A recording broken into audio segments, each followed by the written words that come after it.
Дэлхийд ганцхан Монгол бичгээ дээдлэн эрхэмлэж явъя. Нартад ганцхан уйгурчин бичгээ насан турш түгээн дэлгэрүүлье. Эзэн богдын үеэс эврээсэн үсэнд бичиж ирсэн энэ бичиг бидний омогшол, энэ бичиг бүрэн тайлбар. За сайн байцгаана уу хүүхдүүдээ. Манай энэ удаагийн Монгол бичгийн хичээл маань эхэлж байна. Багш нь өнөөдөр та бүхэндээ гагийн төрлийн үсгийг заана.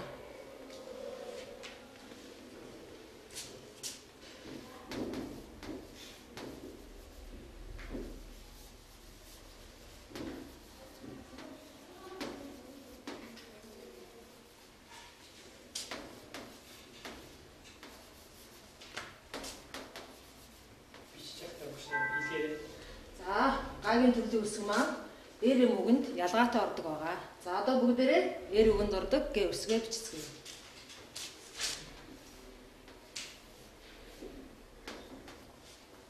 Үгийн донд үгийн адагт. За эр үгэнд ордог гэ үсэг маань байна. За одоо эм үгэнд ордог гэ үсэг багш нь чи. За нураа авах. За үгийн донд ордог гэ үсэг. За үгийн адагт ордог.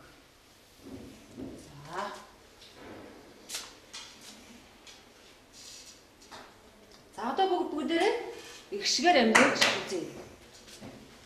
За га. За зартэг ном шүт.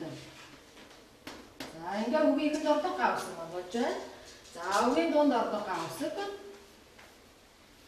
За 3 шүд орж байна тийм ээ. 3 шүд ороод цэвээ бичлээ. Тусдаа бичлээ. За үгийн адагт ордог га үсэг.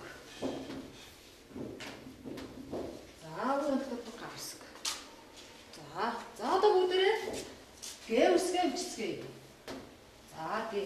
За га маань ямар үгэнд орох вэ хүүхдүүдээ? Эр үгэнд орох уу, эм үгэнд орох уу? Эр үгэнд орно тийм ээ. Одоо багш нар бичиж байгаа гэ үсэг болвол эм үгэнд орно.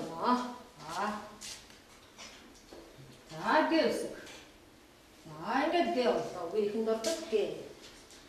За үгийн дунд ордог гэ. Үгийн дунд ордог гэ. За үгийн дунд орж байгаа учраас энд нуруу шугам бичин тийм ээ. Нуруу бичин. За үгийн адагт ордог гэ.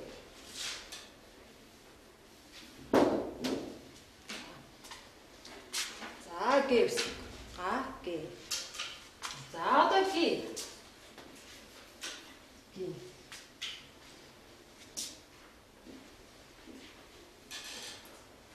За шидэвтэй.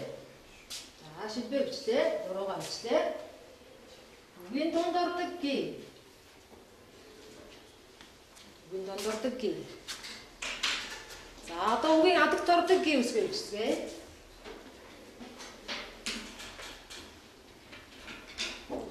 Үгийн адагт ордог гэ. За үгийн адагт ордог гэ үсэг маань нуруу бичлээ. Нуруугаа бичлээ. За одоо сүүл бичлээ. За үгийн адагт ордог гэ үсэгт маань одоо сүүл орж байна. За энэ зургийг одоо сүүл гэдэг байгаа хүмүүс үү? Одоо сүүл.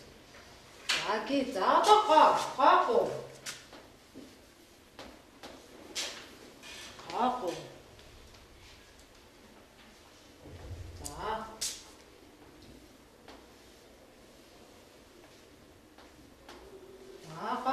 Үгийн ихэнд ордог гаагүй.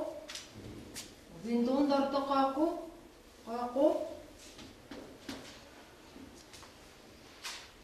За үгийн адагт ордог гаагүй.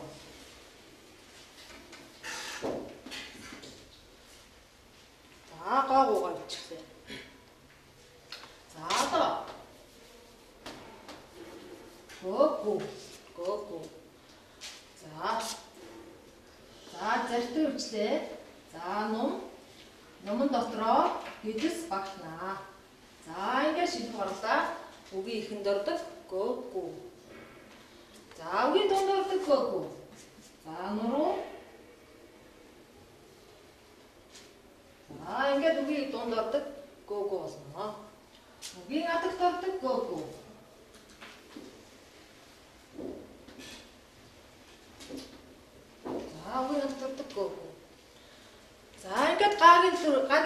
үсгээ бүгдээрээ игшгээр амьлууллаа. За одоо бүгдээрээ уншицгаая. За багшигаа заасан үеүүдийг уншаарай хүүхдүүдээ. За үгийн дордог бим үгийнэ.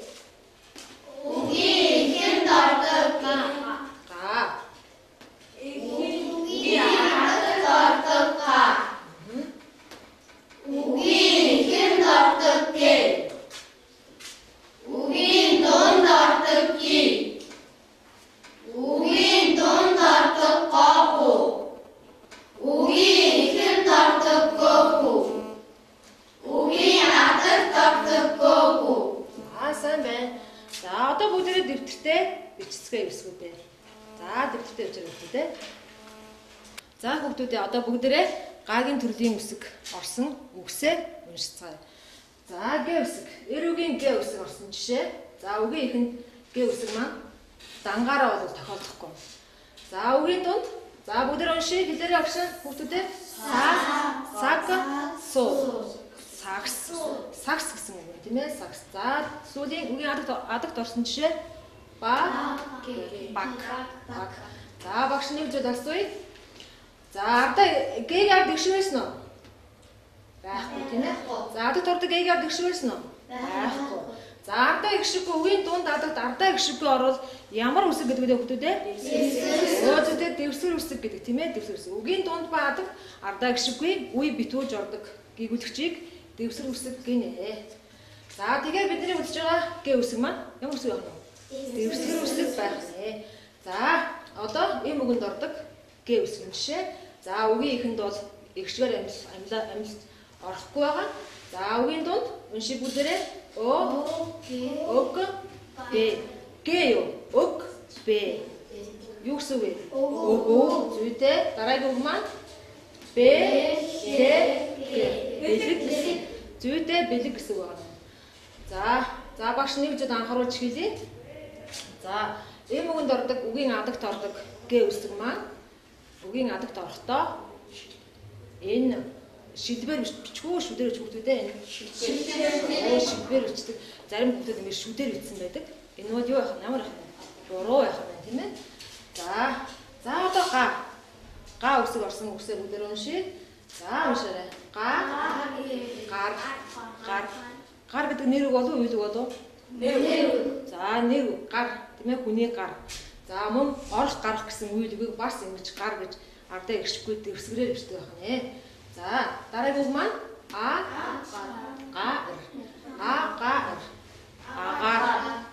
За дараагийн үг маань унага. За дараагийн үг маань за гэвлэж орсон жишээ. Гэр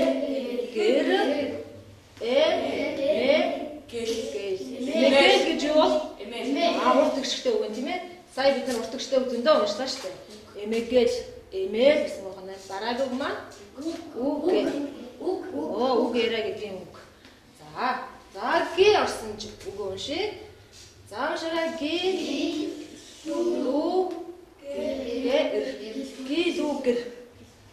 Гэлгэр гэсэн үг байна. Гэлгэр. За дараагийн үгийн дунд орсон жишээ.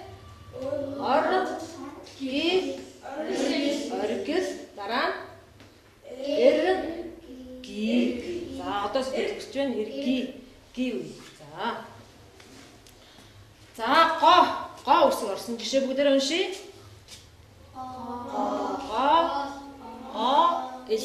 Юу гэсэн юм бэ? Гол мөрний голыг ингэж хоёр гидстэй бичгнэ. За мөн гол дунд юмны голыг нь олохгүй мөн адилхан ингэж хоёр давхар гидстэйгээр бичдэг байгаа. За үгийн дунд гоо маань үгийн дунд ба адагт гоо орохгүй байгаа. За үгийн дунд ба адагт орсон хэрвээ орсон байх юм бол дандаа бид нар гуугаар унших хэрэгтэй байгаа шүү хүүхдүүдээ. За одоо гуу орсон жишээ бүгдээр уншия. За гур ба зүйтэй гурав. За дараагийн үг маань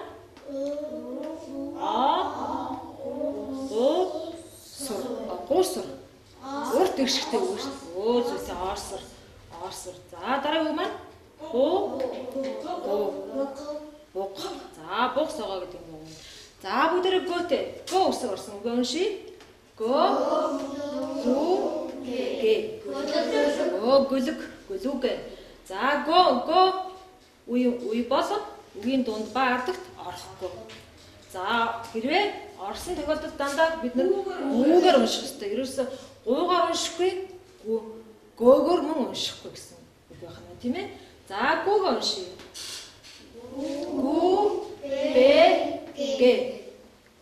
Гүбэгэ. Урт гэжтэй үг шүү дээ. Гүвэ гэж юу вэ?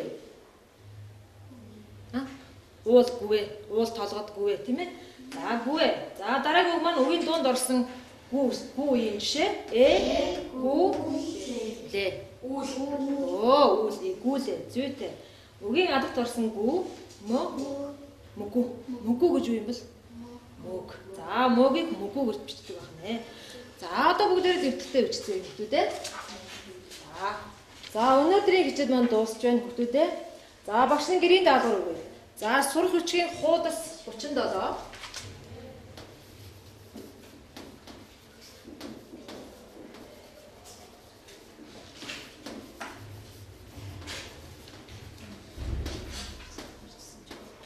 Сурах хүчгийн хуудас 37, дасгал 2.